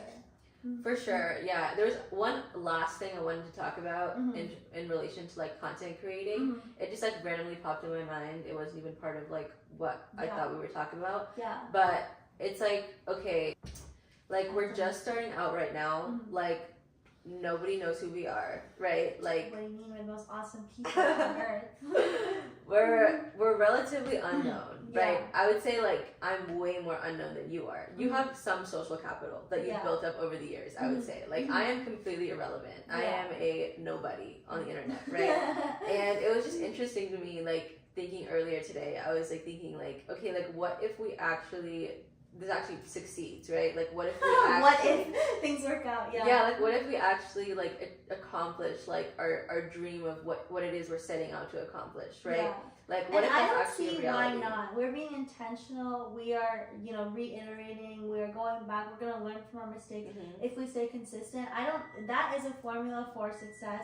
Given whatever most content creators, like they give the same advice, and I feel like it's almost an inevitable thing that if you stick by it and you learn from your mistakes and you know what you're targeting and you're intentional with it, like think as if it will. It literally. I don't see what makes those people more special or more qualified or more credible to do it than you when you have the exact same resources as them. Right. That's actually kind of like what inspired me to start the podcast, because everyone and their mother has a podcast, and so I was like, okay, if literally everyone has a podcast, like why can't we have one? Why not? If you want to have one, like it's not like okay, you like, have no interest, and you're like, why would I have one? But it's like you want to have one, and you see these podcasters as like these special people. It's like no, like one day they just decided to start a podcast and they did it, right? And so I was thinking about like what if it actually comes true? Like what if we actually build a following? What if we actually become successful? Like become well known, like what that would be like and stuff. If you have any thoughts on that, what like would look like. Yeah, like what that would look like, what that would feel like. I think it feels so natural and just like a desire I've had my whole life, and it would be like I'm living the life I've always been meant to live. Like I was thinking about this too earlier, actually today. I think there was a thought I had that just left my mind. Let me find it again. But so the thought that I had was like, if not me, then who? Like I literally make video journals talking to myself multiple times a week, every week. I've always just a fake made YouTube videos in the mirror, Like I take 1,000,000 photos every single week, regardless of being a content creator or not. It's like if I have like the recipe of just what it takes to do it. I don't see, because of course I doubt myself sometimes too, and I definitely have a lot more before I really start getting into it. But I'm just like, literally, why not? Why wouldn't I? Like I have what it takes, and like it's not even like this is unnatural for me, or it's like it comes so natural for me. I enjoy like just even like vlogging my day or recording things, filming things, capturing things, creating things. Like I don't see why not. Yeah, I completely agree with you. And like my perspective on the whole thing is like, if we actually do succeed and rise to some level of like fame and success and stuff, like I think because it's it's a job that's very like personality centered. It's very person centered, right? Like it's like you and your being in the world, right, is the topic in question. You're the brand. Yeah, you're the subject in question. And so it's so personal. It's so close to you. Yeah. And it's so difficult when like your professional life and your personal life are that entangled. Like it's gonna affect your mental health, it's gonna affect your emotional health, right? Yeah. Like when things happen and someone attacks what you're doing, they're attacking you.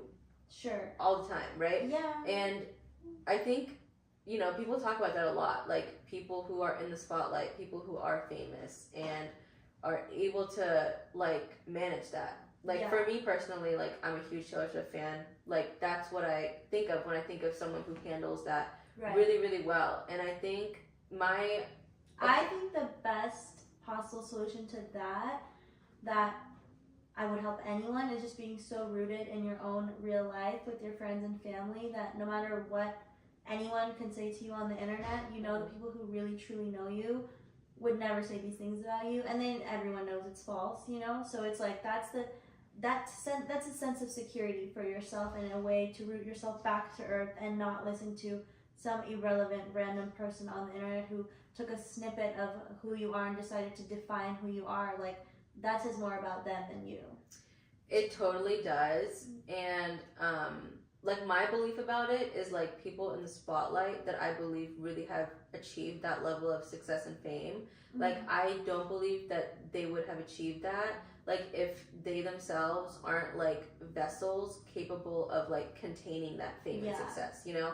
Because I see that like history of like them doing that legwork to get to that place in their career where they are like, you know, unbreakable, like at the peak of their career, right? Where they've built that like strength, they've done that legwork, they've done the hard work for years before. And of course, the fans and the positivity should always, you know, just cancel out. Like, just focus on those who love your work, your creativity, who it helps their life, and who you're helping them express themselves. And I think if you place your attention towards that, then some random troll, whatever, even if it's a large group of people, it's like, I'm going to focus on those who enjoy and appreciate my existence on this earth, you know?